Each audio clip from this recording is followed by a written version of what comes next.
Agriculture, however, bee population face threats among many factors, that is climate change. Experts argue that climate change alters the quality of the floral environment as well bee honey harvesting and development.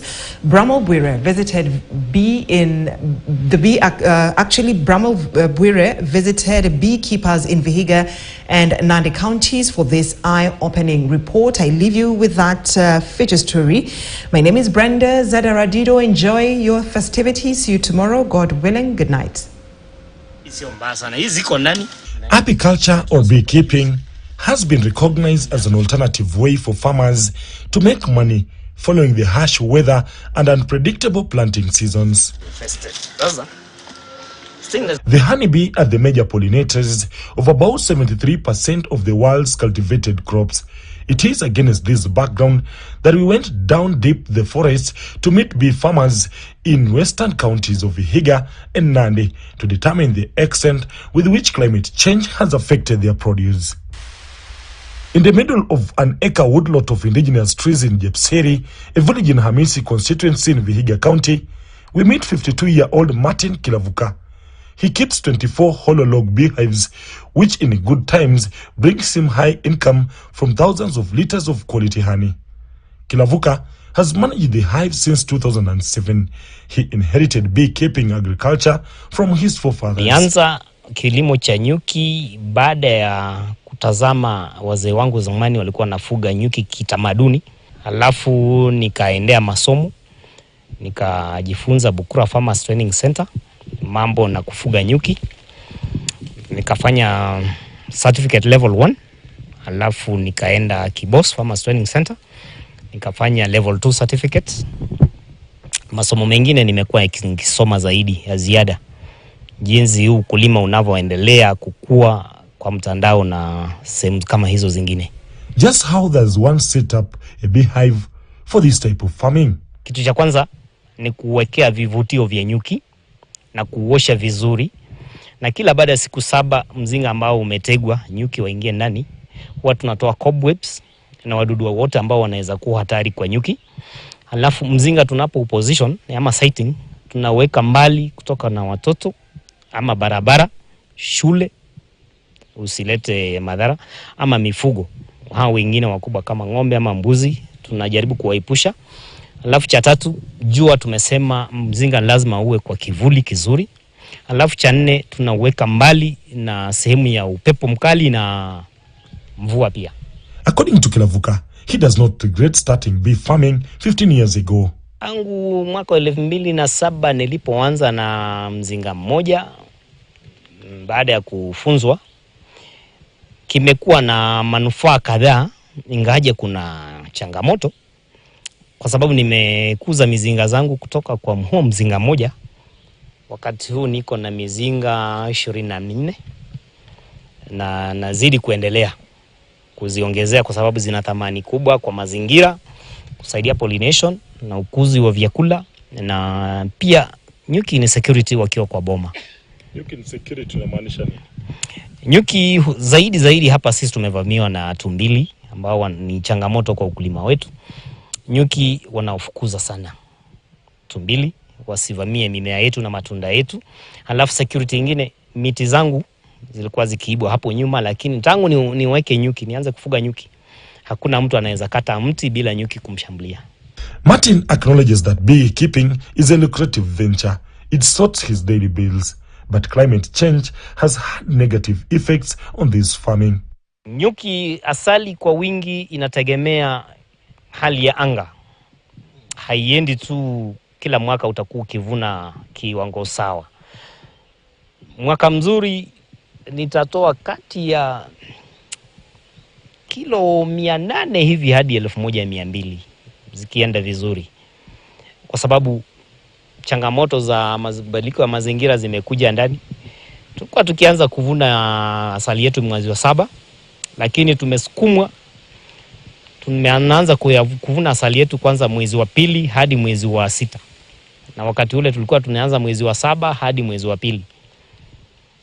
Changamoto ya mvua nyingi na hali ya anga kubadilika, jua inakuja wakati ambao haufai, Mvua inakuja nyingi wakati kama saa hizi El Nino, inatupunguzia mapato kutokana na mizinga. Ingaje mzinga hauna hasara, kuna byproducts kadhaa za nyuki ambazo tunaweza uza badala ya kutegemea asali pekee. Tunatoa beeswax ambazo zinatumika kwa vitu vingi, kutengeneza shoe polish, polishes za kawaida. Tunatengeneza comb starters za kuvutia nyuki waingie kwa mizinga kutoka kwa hiyo beeswax. Kuna propolis tunatoa, ni matibabu mazuri ya asthma na ugonjwa mwingine, antibiotic. Alafu kuna bee-nims, zinatengeneza vyakula za kuku na ni chakula cha binadamu pia. Evelyn Cheriot is also a bee farmer since 2011. With 80 traditional beehives, the small-scale farmer from Kapkangani, Nandi County, has earned herself extra income. But changes in weather patterns has not spared her treasured vocation. It has led to a drop in crop production. Wakati navuna mzinga moja, in the normal weather, tuna harvest about 15 to 20 kg kwa mzinga. Na tukisha sieve, yo kilo moja, tunauza at 1,000. So imagine mzinga moja, 15 kg averagely, times 1,000. That is 15,000 per season. So unaona 15 times 3, hiyo ni 45 kwa mzinga moja inaia. When there is enough rain, Cheriot collects honey 3 times a year. This is contrast to one-time honey harvesting when the rains comes less than 4 months a year. Imekuwa ya manufaa kwetu kwa sababu si kama ukulima ingine ya kulima mahindi ama nini. Ukishatengeneza beehive yako, unaweka pale, kazi yako tu ni kuiona wadudu wasiingie ndani, intruders. Una clean, alafu harvest. Ikifika tuna harvest mara 3 kwa mwaka, wakati kuna normal, kuna change ya weather, tuna harvest mara 3. That is March, August na December. But last year na this year, kumekuwa na mvua mingi, tumeharvest tu mara 2. Tulikuwa tunatarajia ku harvest December hii, lakini bado mvua ni mingi, na hiyo pia ina madhara yake. Kwa sababu nyuki kukikuwa baridi wanakaa ndani, so hawaendi kutafuta chakula, wanaishia kukula ile asali walikuwa wametengeneza. Wycliffe Chabaya, on the other hand, is a young entrepreneur making a living from selling beehives and making apiaries. He learned this by looking at ready-made beehives. Like Cheriot and Kiravuki, Chabaya is worried about climate change.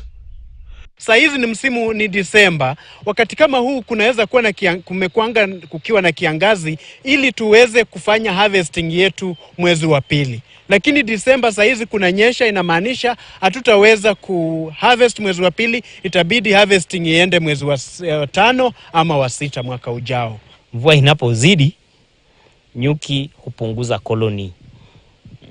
Huwa na shrink ndipo waweze kuadapt. Huwa inatokea kwamba nyuki wanapokosa kuhama kwa wakati ufaao, waamue kubaki kwa mzinga na mvua izidi.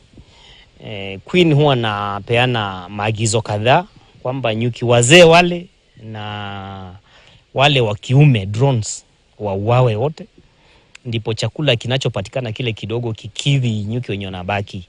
Na mzinga kama huo, wakati hali ya anga inaimarika na colony imeshrink, imerudi kidogo, utachukua muda mrefu sana ndipo waweze kukupa yale mapato ungetarajia. Despite cries by farmer over changing climate, Francis Ominde, an environmentalist and a champion of indigenous trees, want Kenya to embrace planting of indigenous trees. He says they will not only curb the threats caused by harmful gases, but also give quality honey yields. Ninataka nifuge nyuki katika mazingira miti ya kienyeji. Sasa napanda miti ya kienyeji ya kila aina, kwa sababu miti ya kienyeji mwanzo haitumii maji nyingi kama miti mbao hizi, na pili mashamba kule Viga ni madogo. So nikipanda miti ya kienyeji, maua yake yatastahimili jua ambayo kule Viga ni nyingi. Na pili, asali inayotokana na maua ya miti ya kienyeji ina hadhi ya juu kuliko asali ambayo inatoka na maua ya miti ya kawaida, miti mbao na kadhalika. Ndio maana mimi nimeamua mambo mawili. Kwanza nitapanda miti ya kienyeji na nimeanza kupanda. Na pili nitafuga samaki katika huo msitu wa miti ya kienyeji, japo nitaongeza matunda kama mimea kama sunflower na kadhalika, iongeze maua kwa nyuki wale. Omidi says that as much as Western countries have a bigger share of the changing climate, Kenyans have also contributed by cutting down indigenous trees. Mwanzo tunawalaumu wazungu kwamba ndio wameleta haya mabadiliko, kwamba ni mafuta ya magari, ni carbon na kadhalika, lakini sisi tumechangia kwa kukata misitu. Misitu ya kienyeji sasa karibu ishe. Na hiyo misitu ya kienyeji ilikuwa yenyewe inatengeneza mvua na saiko yake. Sasa tabia nchi ama mabadiliko ya hali ya hewa yamesababishwa na sisi wenyewe watu. Hata kila mtu kwake nyumbani akiangalia, kuna miti ambayo alikuwa nayo amekata. Na kuna mti ambao ungepanda haujapanda. Ikiwa sasa tutapanda hizo miti, tutakuwa tumesaidiana kurekebisha hali ya anga. Lakini kwa wafugaji wa nyuki na wakulima wengine, lakini hasa wafugaji wa nyuki, ikiwa utafuata mfano wa hapa nyumbani ambako tuko, mzinga mmoja unaweza kukupatia karibu shilingi 40,000 kwa mwaka chini. Lakini ukiwa na mizinga 10, hiyo ni 1,400 kwa mwaka. Sasa kama hapa ambako kuna mizinga 500, zaidi ya shilingi milioni 2 kwa mwaka. With agricultural sector being fully devolved, farmers in these counties are calling upon managements to give priority to beekeeping. A good example being Vihiga County that has 35.9% forest cover but limited arable land due to overpopulation and huge stones that dot its landscape. County sijaona kama county inaweka maanani kwa vitu za beekeeping, lakini kama kuna mahali kuna faida kubwa ni beekeeping. Kwa sababu mzinga mmoja yenye unanunua shilingi 4,000 una harvest shilingi 30,000 na zaidi kwa mwaka. Hivyo basi ukiwa na mizinga 10 unaweza fanya nini? Na vijana wengi na hawa farmers ambao tuko nao na passion na kufanya beekeeping, kama county inaweza kutusaidia tupate pesa na tukue able access credit na waweze kutupea mafunzo, tutaweza kuwa tumefika mbali na tunaweza fanya ukulima mkubwa sana. County kama Nandi na county ya Vihiga, hata Vihiga kwa sababu kule kuna joto ya kutosha. Tungekuwa wafugaji, tungekuwa wenye kufuga nyuki, tutakuwa na kitu cha kuuza nje, export. Na tunaweza tukajiwezesha kwamba county ya Vihiga ama county ya Nandi ina kitu inatoa ikiuza nje na ni asali. Lakini umuhimu ni kwamba serikali za county ndio zinapewa jukumu la kutafuta wananchi, kutafuta wakulima na kadhalika, wahamasishe kwamba hiki kilimo cha nyuki kina fedha. Na pili, tumezoea kununua dawa nje kutoka India, kutoka wapi. Hizi dawa ukichunguza, dawa za watoto nyingi ni asali na mambo mengine yameongezwa. Wataalamu wetu wa Kenya, ikiwa wangechukua huu wakati kuchunguza hizi dawa tunatoka nje, mbona tusianze hapa Kenya hizi dawa kutumia asali, kwa sababu tuko na asali ya kutosha. Richard Boyo is the chief officer in charge of climate change in Vihiga County. He explains how drought has affected beekeeping. When we have prolonged drought, bees rely on vegetation a lot for the production of the nectar. So when we have a drought, it means the flowers, of course, may not be produced in the quantity and the quality it is required.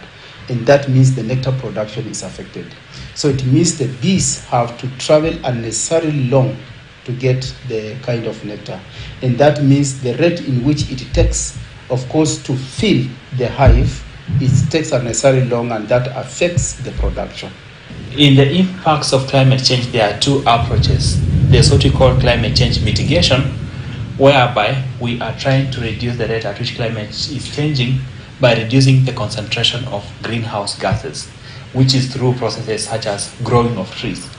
Because trees absorb the greenhouse gases such as carbon dioxide to make their food through photosynthesis. On the other hand, there is what we call adaptation. That is the answer to climate change impacts are here and they are here to stay. What can we do to cope with them?